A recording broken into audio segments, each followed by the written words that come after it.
Hello, story 16. I call it the gold medallion, and you're going to find out why. And this story is quite a doozy. If it didn't happen to me and my friend wasn't there with me to witness it, I'd have a hard time believing it myself. So you have my word on it, and that's it. All right, so this one has a little bit of the paranormal in it. Nothing frightening, or at least I don't think so, but pretty powerful. There were powerful forces at work in this, mysterious, and I'm pretty sure God also. And so I've got a lot of stories. Some of them go right up to present years. Some of them go back to my childhood. And I'm weighing them out before I tell them. There's no harm in this story. I don't believe there is. And I think most of my Christian stories 1 through 13, 14, 15, if I repost it, some of them were pretty heavy duty emotionally for me to tell. And stories like this one aren't so difficult for me, really.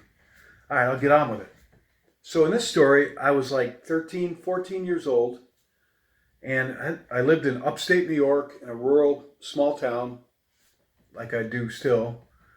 And a friend of mine, a childhood friend of mine, Frank, his parents were going on they're celebrating their anniversary. And they wanted to go to Toronto, Canada for whatever reason. And they wanted to bring their son with them. And to keep their son company, they invited me to go along so the two of us could pal around and stay out of their hair. So we went to Toronto, Canada, and we went to the Hilton. We stayed at the Hilton there, as I recall, which was a pretty big deal to me. And I don't think I've ever done anything like that at that point. I understand we're pretty innocent back then. I was reading comic books and had BB guns.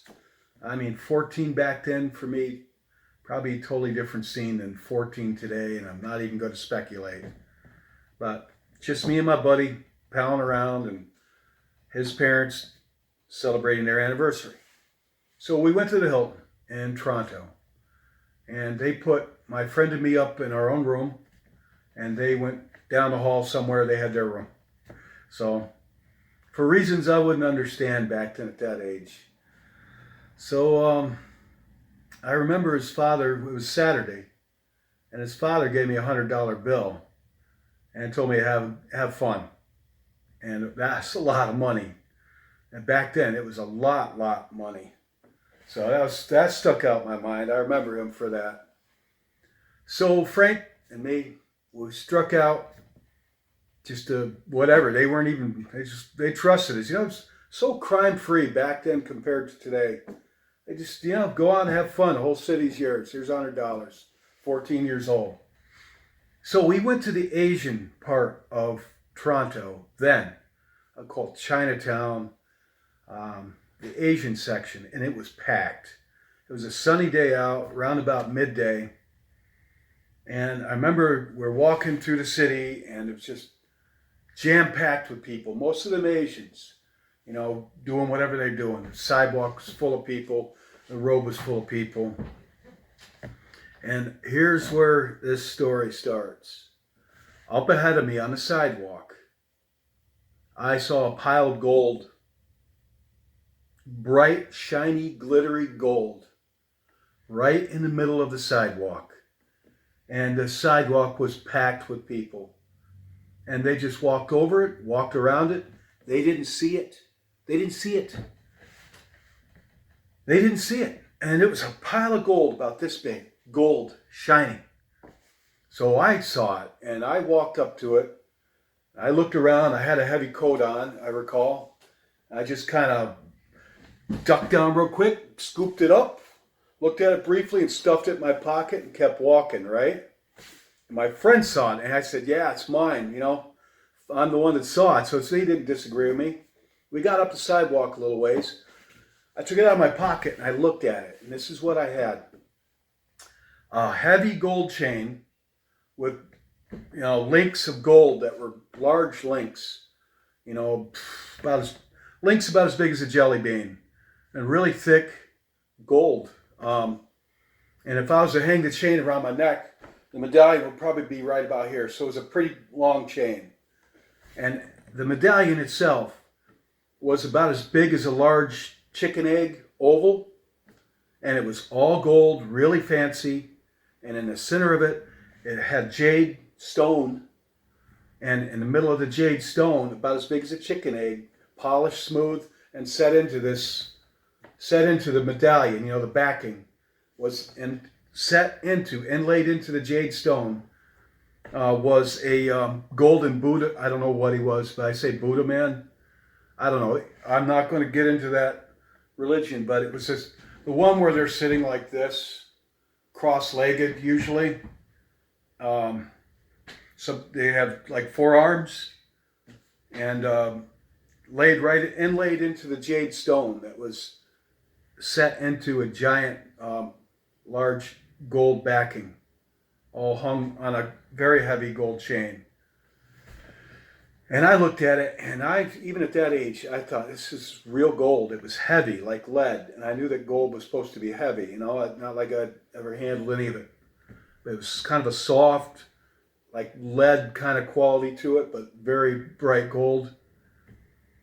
And I looked at the back of the medallion, the back of the gold that had the oval polished stone encased in it.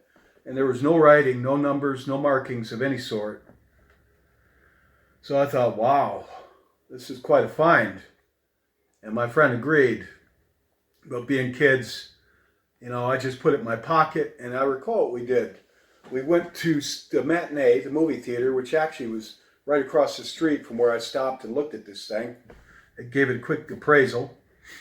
And we went and watched James Bond, a James Bond movie. Back then, we sat in there and I think we watched it 3 times through. We just kept watching it. Eating popcorn, farting around, joking. And man, we really loved James Bond. As a kid, I thought James Bond was the coolest thing. We used to laugh at all the silly stuff Bond did, the way he killed people and stuff. Like, yeah, how stupid the whole thing was. Now I watch those old Bond movies, and as an adult, I'm a little bit appalled. They're so brutal. Bond was merciless, It's like, God, the good guys or the bad guys always seem to give Bond a chance. They always take him prisoner. And they question him or they mess with him. In those old movies, Bond never gave them a second chance. He shot him on sight. No mercy. I don't think he ever showed any mercy. Now when I was a kid, I thought it was funny. Now I find it kind of appalling. But we sat through and watched this Bond movie. And 3 times through, as I recall, we spent the whole day watching the same movie, farting around in the matinee. Then we went back to our hotel room. And here's where this story comes to a head. In our hotel room, it was just the 2 of us in this room. And the doors automatically lock, just like they do today. You close them, they lock shut automatically. We both had a key. Well, we sat down, and there was a huge coffee table in our room. And sat down at that, and I put the medallion right in the center of the table. Right dead in the center. And then we were looking at it, and I'm thinking, I don't know what it's worth more, is for the material or as an antiquity. And I was thinking those thoughts at that age, because I knew I had something real here. It's very heavy, a lot of gold. Looked like real polished jade stone with a golden, I don't know what religion, I'm just saying Buddha man. I don't know what it was, honestly. I'm not going to, but you know what I mean. It's where they're sitting cross-legged in it. And Asian religion. I'm trying to be politically correct here, folks. Be patient with me. So I'm looking at this, and we're both kind of really amazed at it. And honestly, why didn't anybody else see it? I don't know. The whole thing was full of mystery. So we said, let's go get something to eat. And down the hallway from our room was a bunch of vending machines back then, And I put this thing in the middle of the table, and there was absolutely nothing else on the table. It was clear there was nothing, no ashtrays, nothing. I put it on the middle of the table.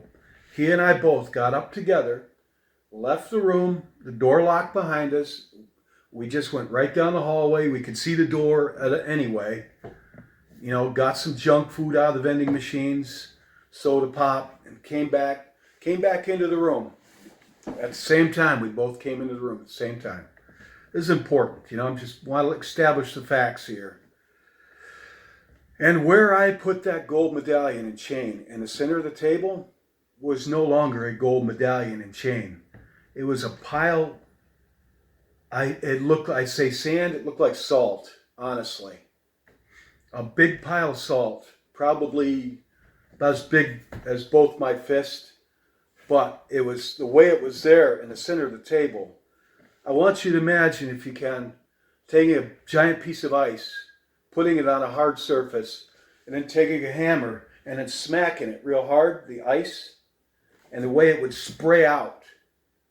Because that's how this pile of salt, whatever it was sand-like but white. So I don't know, salt or sand, I don't know. It was sprayed out. It was like come up to a point, the pile, but on the edges, it was just equally sprayed out all the way around, just whoosh. And my friend freaked out. I mean, he briefly, so, oh my God, he really freaked out. He started losing it. I instantly thought, and I had a very strong feeling in me that, praise God, I thought, no, this is God. He destroyed this. He protected me from it. And I instantly thought that very strongly. And I walked out of our room, and I walked out on the balcony, and I gave thanks to God for protecting me from whatever that was. And I went in and told my friend that. He was still he was really upset. I mean, he was freaking out, you know, and he didn't freak out easily. And he was a devout Catholic, and I told him, no, this God sent an angel to destroy this thing because there was something about it. He did not want me to have this. And my friend calmed down. He says, yeah, I think you're right. And I remember we just cleaned the table up and put it in the trash. But yeah, I've never forgot that. And that's it. That's a strange story, but you know, elements to it. How come nobody else saw it? And there was like maybe 100 people on that sidewalk just walking right over it. They didn't see it. And then again, how did that happen? There's no way. There's no explanation. I mean, and you would have to have seen the way that this pile of sand or salt, it was like sprayed out like with fingers, kind of like a, yeah, it must have been. Yeah, if they had like security, it would have been pretty interesting to see what happened to that. It must have been pretty spectacular. So the other thing is, again, that I instantly felt very strongly that God had sent an angel to destroy it for whatever reason. But I don't know. But that's story 16, the gold medallion. And kind of fun telling that one because it takes me back to my childhood, and I thought it was interesting. I thought it ended well, and that God was looking out for me. Or I couldn't tell you, but that's how I put it together. So that's story 16. Story 17, I got to think, what am I going to talk about for 17? I got so much stuff. Some of it pretty bizarre, like this one. Some of it, a lot of stuff. So we'll see. Get what we get. Thanks for tuning in, and I hope you have a great day, great night, and God bless you, all of you. Thanks. Take care.